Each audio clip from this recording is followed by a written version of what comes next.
Live from downtown Detroit. Local 4 News at 5 starts now. We are starting out Thanksgiving week dry, but there could be some weather hurdles to jump over before we sit down to turkey on Thursday. The defenders have obtained the court file of Jennifer Myers, the woman who died inside the Macomb County Jail. She went to jail because she didn't have $500. And as it turns out, she didn't even have an attorney. And we continue to follow the news breaking late this afternoon. Local 4 has learned it's a done deal. The Detroit Pistons are coming back to Detroit and moving into the new Little Caesars Arena. Good to have you with us this Monday for Local 4 News at 5.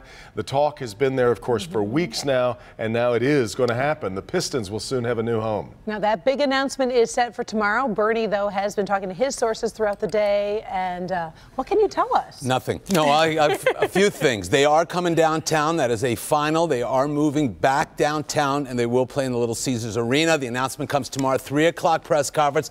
Tom Gores and Chris Ilitch will both be there, along with Mayor Mike Duggan, and the Pistons are going to play in the new arena. We've got highlights of the arena. Red Wings and the Pistons will start playing there next season. There have been lots of last-minute details to work out. They thought this deal would be announced 2 or 3 weeks ago, but today it is now a done deal. Again, the press conference held 3 o'clock tomorrow at Cass Tech. Pistons are leaving Auburn Hills, heading to Detroit. Moving parts to this because the Palace folks also own Meadowbrook. Yep. Also own DTE Energy Music Theater. Right. Where's that? So those two properties will fold into the Olympia Entertainment Group, and so there'll be one huge booking, which will take care of all the sites around town. Right. That takes care of all of that. Yeah. But then there's the big Palace. Yeah. What do you do with those, Greg? Yeah. Those are the big. That's the big boy. Now the story there is, according to a source who told me this, the land is very valuable there, so Oakland County was not interested in keeping anything there. They're going to sell the palace and the land, possibly to an auto supplier, and they're going to wipe out the palace. They're going to bulldoze it and build what they want on that land. There are a lot of auto supply companies there along that stretch. Exactly right. There's also talk, and this is another piece to all of this, about a 9,000-seat arena here in town for concert venues that don't need 20,000 seats, that may need only 9,000 or 10,000 seats. For example, Green Day recently played here. They played at the Fillmore. There was 2,000 seats available. So something along those lines in the works also. And you've been really working today, Bernie. I just lost my phone, too. The soccer deal is still alive, and they still have to talk about that, but they don't think they're going to talk about it tomorrow, but that's also on the horizon. That comes right after last week we were told by Wayne County that they were ready to move ahead next year with building the jail on that site. So we'll see if there's an announcement coming on that as well. So you can watch tomorrow's announcement live right here on Local 4. We'll also stream it at clickondetroit.com. It begins at 3 p.m. Bernie's back with sports later. Yeah. Okay. All right, other breaking news that we're following right now from Lansing, and that is where ex-Michigan State University doctor Larry Nassar is now in police custody. Attorney General Bill Schutte's office obtained a felony warrant for Nassar this morning on 3 charges of first-degree criminal sexual conduct with a person under the age of 13. A spokesperson for Schutte declined to say whether these charges are connected to just one accuser, one alleged victim. Nassar spent decades, though, of course, working with local gymnasts, including members of the U.S. women's national team. We're also following breaking news at this hour from Auburn Hills, where police tell us a 16-month-old girl has died after falling into a retention pond. Police and fire were called to the scene on North Squirrel Road near Auburn Road. Happened around 1:30 this afternoon. Emergency workers worked to revive that child, but she was transported to a hospital in Pontiac where workers were unable to save her. Police have ruled this as a tragic accident. We continue to follow breaking news from Japan, where a tsunami warning has been issued after a magnitude 7.3 earthquake. This is off the east coast of the country near Fukushima. The site of the 2011 earthquake spawned a tsunami that killed almost 19,000 people. Residents have been urged to flee the Fukushima coast. Wow, what a news day already there. That's just getting us started here at 5.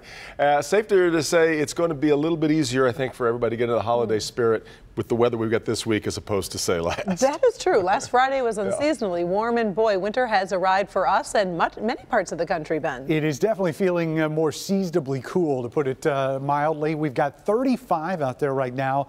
Most of us are above freezing, save for Port Huron, which is right at 32. But you've noticed the winds today, and that's putting the wind wind chills in the mid-20s for the most part across the area. We will see the winds relax tonight, and our temperatures will actually be rising as we head through the next couple days. But here's the weather story this week. A couple travel troubles for Wednesday if you're going to be driving or flying. We'll talk about that coming up. Right now it looks like Thanksgiving is going to be problem-free, but not so much for Black Friday. Not the best shopping weather, and we'll discuss that and your 4-zone forecast with some chilly lows coming up in a few minutes. Okay. All right, Ben. An Ypsilanti school spent the day on lockdown after a window was found to have been shattered by a bullet. Take a look. This is video from Sky 4over4 School, a school for special needs students. Let's get to Guy Gordon. He is live this evening. So, Guy, what are police saying about this? Well, this is a very special school. This is a K-12 school that handles a lot of kids that have severe emotional needs. So this could have been pretty alarming. You can see where they boarded up the window over there. We know that this happened before 8:30 this morning because a staffer walked in, saw the hole in the window, saw the crack in the window, and then when police arrived, they found the bullet. According to police, they did recover what they are calling a projectile in the media room. It sits at the front of the building just 40 feet from busy Ecorse Road. No one was in the room at the time, and no one was injured.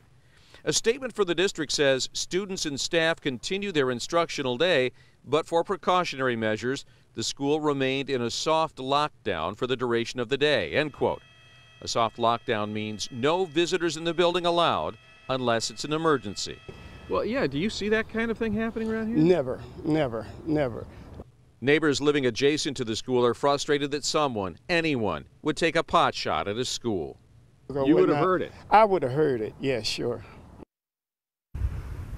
Now, police are fairly certain that school was not in session when this occurred. In fact, they say this could have happened any time over the weekend. They're not saying what kind of projectile was involved here, the caliber of the weapon, but they are saying if you have any information, then the Ypsilanti Police Department wants to hear about it. We're live. I'm Guy Gordon, Local 4. Back to you, Devin and Karen. Okay, Guy. Well, the list of possible Trump administration cabinet members is growing. Interest continues to grow in it as well. An Oklahoma governor, a Bernie Sanders backer, and a bitter rival. Brian Moore reports on just a few of these potential picks being considered for important spots in running our government. Brian? Thanks, Devin. The transition team says President-elect Trump will not rush to fill his cabinet.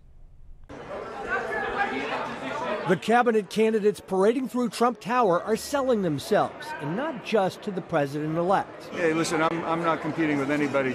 You know, I think I'm the best person, but there are some tremendous people out there. Former Massachusetts Senator Scott Brown wants to run Veterans Affairs. Oklahoma Governor Mary Fallin was a little more low-key. No, I wasn't offered a position. It was just an initial meeting to discuss a wide range of topics. Democratic Congresswoman Tulsi Gabbard, a Bernie backer, says her sit-down focused on Syria. Trump also interviewed primary rival Rick Perry, who once likened Trump to cancer. Every bit as stunning the weekend get-together with Mitt Romney. Went great. President-elect Trump has been doing this flurry of nonstop meetings and really needs time to sort of reflect and discuss on the many different people from diverse backgrounds he's met with over the last 2 weeks. That includes members of the news business Trump attacked during the campaign. As Donald Trump prepares to take over the White House, there are growing concerns about his business empire and conflicts of interest. Whether it's possible to separate the president and first family from the name that is their brand. The luxurious Trump Hotel just a few blocks from here has become an obvious example. Diplomats now say they are staying there in hopes of not offending the new U.S. leader. In Washington, I'm Brian Moore, Local 4. Okay, Brian. Let's follow up on a story now from last week. We're getting our first look at the noose that was found inside a Royal Oak school. Now, the noose seen in this photograph was found last week in the boys' bathroom at Royal Oak Middle School. This weekend, one student admitted to planting it there. That student has been removed indefinitely from the school while police continue to investigate. The school principal and the school superintendent visited each class at the school today to reinforce policies on intimidation, harassment, and bullying. We are 3 days away now from Thanksgiving and the big parade, and that means, I guess, 4 days from Black Friday. That's right, and we are 5 days from what's come to be known as Small Business Saturday. That's a day when we're encouraged to shop and support small businesses. And as Nick Monticelli explains, that's a little easier now in one area of Detroit with a first-of-its-kind tool for local small businesses. Nick? Well, good evening. Cuts Lounge is a brand new grooming shop here on Grand River Avenue, and they are the epitome of a small business because you've got one business and then they're trying to help out others. They've got Sharp Ties and Accessories in one corner and MVP Media in the back room. Other businesses trying to make it here in Detroit. And it's a great idea, but even better is what's happening with this new directory, trying to get everyone to know what businesses are here so they can shop locally. It's just an awesome experience. Dante Williams is the owner of Cuts Lounge and Grooming Shop on Grand River in the Rosedale neighborhood, and as a small business owner is looking forward to what this directory could do for him. We've been open for about 11 months. Although we have a great location, pretty decent signage, there's still a lot of people who just don't know that we're here. If we don't all support small businesses, they will go away. The directory was unveiled this morning. It contains 620 businesses, all in District 1 in the city of Detroit, which is the size of a small city with more than 100,000 residents. Councilman James Tate spearheaded the project, and it got paid for through a grant. It helps build with the self-pride. A lot of times people feel kind of down about things and say, we don't have this and we don't have that. Now we have an opportunity to clearly see, look at what we do have. Not only is there a printed version. You'll see here there is some listings of some of those specialty stores. But most advantageous is the online version that was debuted today as well. All things that come this Small Business Saturday, Dante is hoping will put his and other businesses on the map. The residents are really responsive to small businesses. They do support you in a way that I haven't seen in any other neighborhood. In the Rosedale neighborhood, Nick Monticelli, Local 4. Going to be great. All right, Nick. Let's go to Coco, find out what's coming up next. The holidays are right around the corner. What officials from the Department of Homeland Security have to say about how you can avoid getting scammed while shopping this holiday season. And the hits keep coming for Michael Skupin, the second crime he's now been convicted of just days after being found guilty of having child porn on his computer. A controversy over the sentencing of the woman who died in the Macomb County Jail. The defenders have obtained her court file.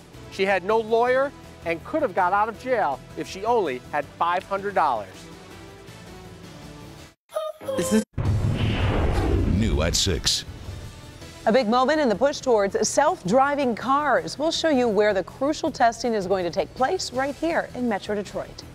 Also, they took a risk. It did not pay off. So what is this local couple going to do with all this soap commemorating Hillary Clinton's big Election Day victory? That's coming up at 6. But first, there are new developments tonight into the defenders' exclusive investigation of a death inside the Macomb County Jail. Turns out Jennifer Myers was being held behind bars as part of a policy called Pay or Stay. It puts people who can't afford to pay court fines in jail until they can or do. Let's bring in defender Kevin Dietz, and it's a policy that does have plenty of detractors, Kevin. It does. We obtained Jennifer Myers' file, and what we've learned is that she was ordered by the friend of the court to pay $91 a month. And when she got $1,700 behind, the friend of the court contacted Judge Catherine George in Macomb County, who issued a bench warrant. And she was rounded up, and she was brought in, and she was told that she had to pay $500 of that debt or spend 30 days in jail. It's now a very controversial sentencing. Jennifer Myers died in the Macomb County Jail from sepsis. Medical staff never took her to the hospital to treat her virus. She was in jail because she did not have $500 to pay for back child support. Local 4 legal expert Neil Rockine says jail should be an option only for deadbeat parents with money who are avoiding payments, not for people too poor to pay.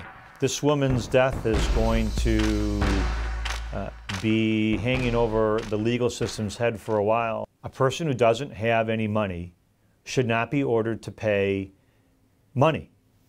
And they certainly shouldn't be threatened or sent to jail if they don't. Jennifer's parents say going to jail only hurt her chances of providing for her kids. It was a child support sweep. They're very proud of that in Macomb County, how they sweep people up for child support and incarcerate them. And now that she has died behind bars, the kids are without a mother and without her potential financial support. She was a loving person, a caring person, and they had no right to take her life. Rockine says judges need to rethink jail sentences for the indigent, insisting the fines and time locked up often create bigger problems than the original offense. This horrible, sad tale was over a woman who was ordered to pay and could not afford to pay $91 a month. $91 a month.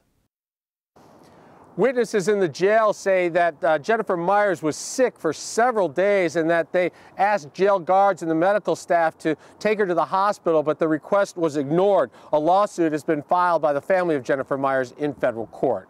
Kevin Dietz, Defenders. Well, Kevin, do we know, was there ever any kind of effort by Myers' attorney to put together some kind of, I don't know, payment plan, anything another option other than jail?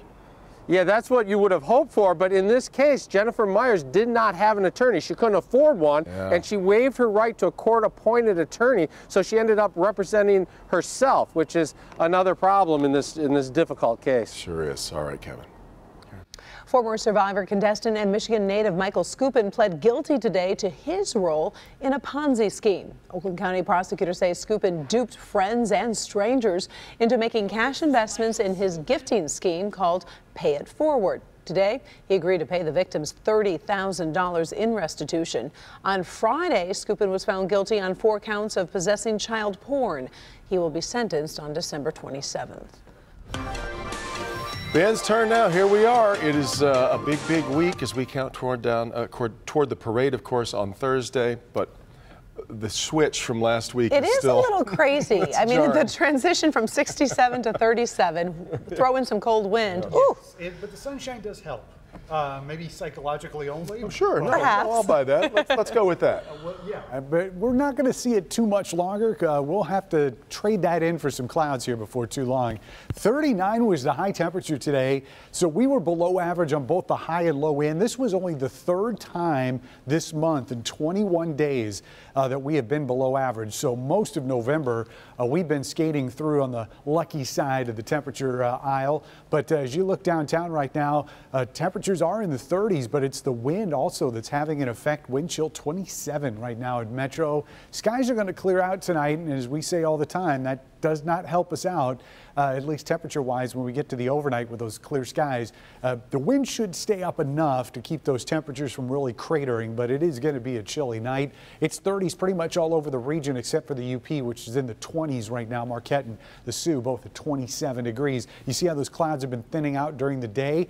At least we're not dealing with this. We were talking about this at 4 o'clock. Look at that snow machine just pumping foot after foot of snow into upstate New York. So we're skipping out on that. Although we do have a couple flakes in the forecast as we head towards Thanksgiving and even for Black Friday as well.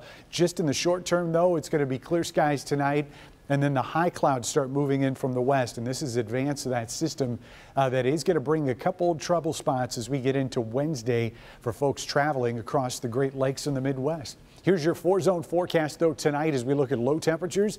Low to mid-20s is where we're going to end up by the time we wake up tomorrow morning. 22 officially, I think, at Metro. South zone, it's going to be very similar. Low to mid-20s, really low 20s for the most part across Illinois and Monroe County. Same goes here in our west zone, anywhere between 21 in Manchester, 22 in Milford and Novi. And in our north zone, not a whole lot colder, a low to mid or low 20s, I should say, from Sandusky right down to Macomb. And that's what we're going to expect as we head towards tomorrow morning. Now, the good news is those are going to be some of the chilliest numbers that we'll have to deal with.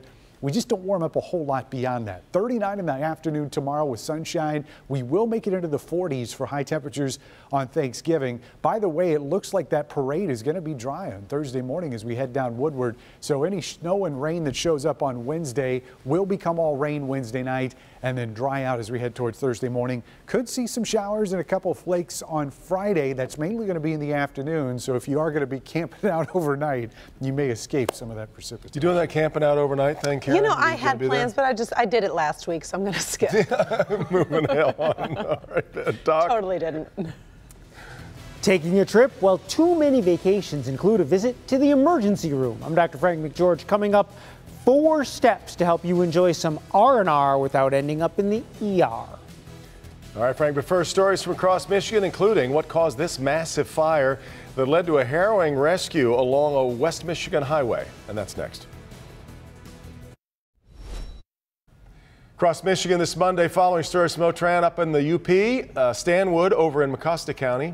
But we begin in Casco Township near Grand Rapids. That's where 3 people are being called heroes for saving a truck driver's life overnight on I-96. Police say the truck driver was speeding, lost control, causing his tanker carrying 8,000 gallons of gasoline to roll over. The driver ended up on the ground outside of his cab, but police say Good Samaritans stopped, pulled him away from the wreckage. All 4 then saw that tanker go up in flames. Bottled water brand Nestle wants to extract more water from Michigan. This according to a report in the Detroit Free Press. The report says Nestle is planning to increase its Michigan groundwater withdrawal from the current 150 gallons a minute to 400 gallons a minute, so more than double. It comes after Nestle announced a $36 million expansion on its plant in Stanwood, which is north of Grand Rapids. The increase will first, though, have to be approved by the Michigan Department of Environmental Quality. Lake Superior now offering up a rather chilly water sport. Yes, it is time to hang 10 on the lake. On Saturday, Lake Superior transformed, look at this, into a violent, I should say an ocean of violent waves, some reaching as high as 24 feet. Surfers did not back down. Many of them were out catching the wild waves. Surfers say only the experienced should go out in these conditions. Of course, everyone being asked to keep safe and wear those extra thick wetsuits. New at 5:30. Winter wallop. The East Coast gets hit with a whole bunch of snow just in time for the pre-holiday travel rush. Treasure or trash? Help Me Hank puts this year's hottest holiday toys to the test. It's that time of year where malls are filled with holiday shoppers. Coming out here to get the shopping done early. But how do you know whether something's counterfeit or even real? We speak with officials from Homeland Security. Next week. Live from downtown Detroit. Local 4 News at 5:30 starts now. Don't get ripped off. Homeland Security officials issuing an important warning tonight ahead of the holiday shopping rush. If it sounds too good to be true, it usually is, but spotting a fake is harder than ever these days, and crooks are using some very slick new tools to try to rip you off. Let's bring in Coco McAvoy. Coco, these scam products aren't just online anymore. No, Devin and Karen, that's right. They're also in places like stores, gas stations, or kiosks. But of course, many of us were looking for the best deal, whether we're shopping in store or shopping online. But officials with ICE Homeland Security Investigations are saying buyer beware, because it's getting tough to tell the difference between a deal and just a steal. Happy holidays.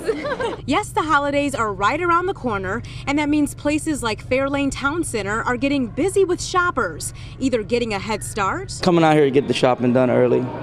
We don't like the big crowd, so. shopping for the weather, Get some new stuff, cop some new Timbs. or We're just shopping for ourselves. but are a lot of us wary about counterfeit items? No, not really. Well, Matthew Stentz with Homeland Security Investigations says we should be. Be cautious. You are our first line of defense. And it's especially important if you shop online. There are websites out there that are trying to undermine them, and they're trying to basically get them to buy things that are aftermarket items, that are things that aren't necessarily what they purport themselves to be. Certain items are more popular to counterfeit than others. Cosmetics, electronics, clothing. So that means we need to make sure websites are legit and safe to buy from.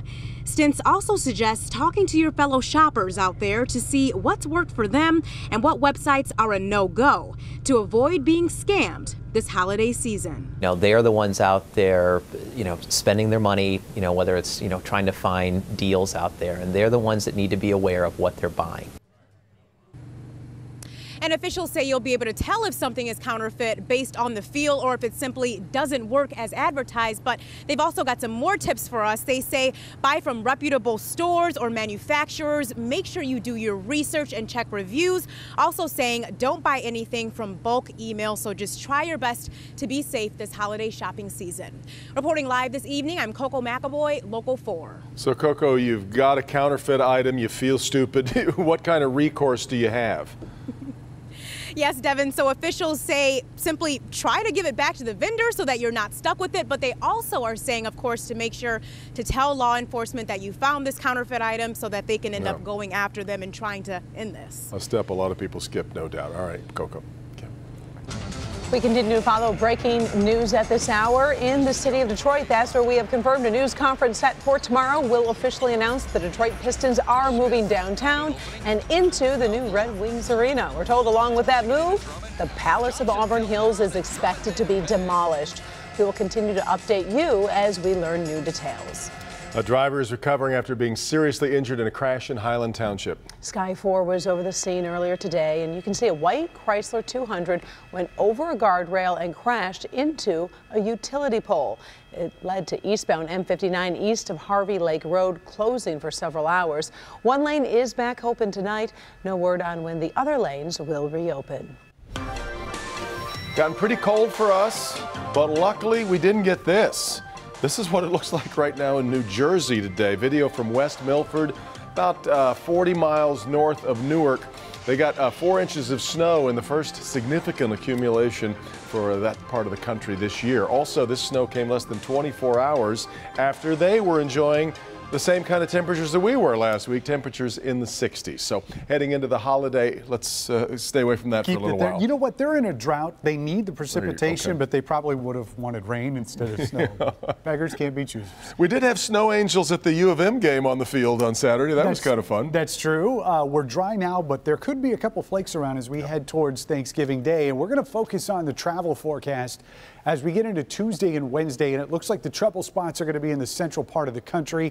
Don't think that we're going to have much of an impact on Denver. It looks like most of that snow is going to be north of there, but keep an eye on the Twin Cities. Tuesday night, showers and then eventually snow showers moving in there. They're expecting 2 to 5 inches of snow. That system on the warm side will get to Chicago on Wednesday, so could make a mess of things at O'Hare before that all starts moving in here, and you see the early fingers of moisture starting to move in here as we get into Wednesday afternoon. We're looking for a mix of rain and snow that will eventually become all rain overnight, but should be out of here on Thanksgiving Thursday. So a mostly dry parade after we get the lingering showers out of here early, and then we'll see dry and normal conditions as we head towards the afternoon. Karen? All right, thank you, Ben. It is that time of year, time for Help Me Hank to put some of this year's most popular toys to the test. And this year he enlisted the students over at our adopted school, Thurgood Marshall, to help us with the test. Did you have fun doing it? Oh, we had so much fun. It's my favorite time of year. Don't you love this? It is cool. And I like it because I don't do all the research as I should. So you're doing all the work. I do it for you. For me. We're doing it for all the parents, aunts and uncles, grandparents out there. Tonight at 11, you're going to see the top toys, the #1 and also the one that all the kids avoided. Didn't like? Really? Didn't like. Were you surprised? Very surprised. In fact, I had bought a toy that I thought was going to be a hot toy. Everybody hated it. So good thing I had that gift receipt. I can take it back. Very good. Right now, though, we want to show you something very interesting that you'll like because it's an educational toy, but it's also a toy that's a lot of fun. That one plays music. We tested about a dozen of the hottest toys out there. Everything from a game that throws whipped cream in your face to an old classic like this Hot Wheels track set. Here's the good news. There were 2 games that really captured the attention of children, but also offered an educational component. That is key, according to the assistant principal at Thurgood Marshall. That shows you their critical thinking skills. Yeah. And you know, now they can dive in deeper and kind of figure things out for themselves. So, you know, part of that is the process of getting older. Yeah. Part of that is also a process of being in school with the math and science. This toy, the Fisher-Price Think and Learn Codapillar, which retails for roughly $40, was a big hit with the younger and older children. You like that the way you put it together is the way that it moves. Yeah. Like, cause you could just put it in any, like... order, right? Yeah, you can put it in any order and it'll go that way. It breaks apart, then the child is left to put it back together. The choices the child makes will help determine the direction the Codapillar will travel and what sounds it will make. Another toy that did well, the Selfie Mic music set. Think of it as a high-tech karaoke machine. The toy could also help with memorization skills and follow commands for music education. The best part about both of these toys is that they are teaching lessons, but also allowing the kids to have fun. We kind of get used to playing the Xbox, and you know, it's just kind of like the thing, you know. But then to see some of the other toys, when they start seeing that it's interesting, they start finding that they get a wider variety. They love the Caterpillar. That was a big hit with all the kids. So tonight at 11 o'clock, we're going to go through it step by step. We're going to show you the toys that everybody loved and also the one toy that just turned every kid off. We're going to break it down for you tonight at 11 o'clock, the full Help Me Hank toy test. We'll see you then. For now. Oh, I want to know. I do. I know where you can find out. I know exactly. Well, a Good Health this week kicks off one of the busiest travel times of the year. Whether you're going to visit family or take a trip to the beach, there's a chance your vacation could include a stop in the ER. And our own ER Dr. Frank McGeorge is here with the part that we don't plan on for vacations. That's it, Karen and Devin. You know, in fact, it turns out a new national survey finds as many as 1 in 4 vacations includes a trip to the ER. But there are steps you can take to keep your family healthy and away while they're away from home, and some advice to get the best treatment if you do need emergency care during your trip. Jason Ziegler and his family are packing for a trip to see relatives over the holiday.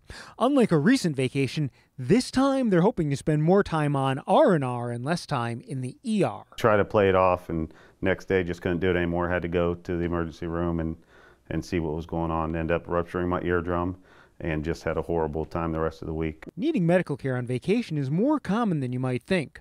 We really see the gamut. I mean, if you think it and you imagine it, quite honestly, we've seen it. Dr. Stephen Corbett is an ER doctor at Orlando Health. He treats so many people from so many places, he knows the word pain in 17 languages.